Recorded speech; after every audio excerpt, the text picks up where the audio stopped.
かわいいクッキングへようこそ。 Buongiorno a tutti!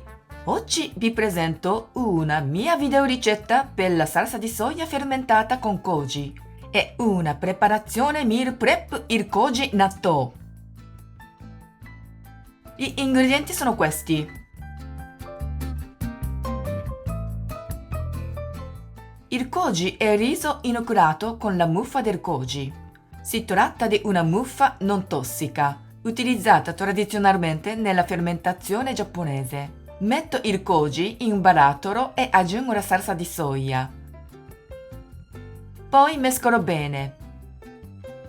Copro e lascio fermentare per un mese senza mescolare.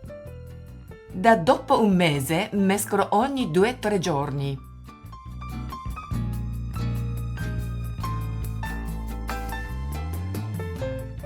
Frullo il tutto con un mini primer. La salsa di soia fermentata con koji è pronta. Ha un buon profumo intenso, simile un po' al cioccolato. Viene usata come condimento. Adesso preparo il koji natto. Gli ingredienti sono questi: sbuccio la carota e taglio a julienne con un mandarino.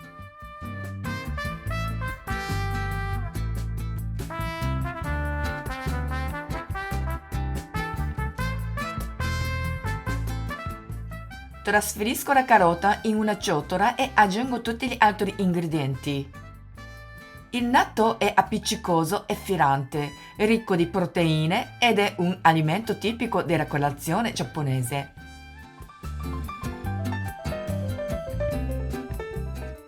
Mescolo tutto per bene e trasferisco in un contenitore.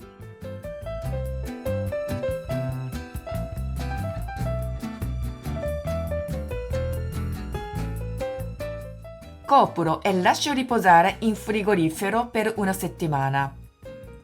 Trascorso questo tempo è pronto da gustare.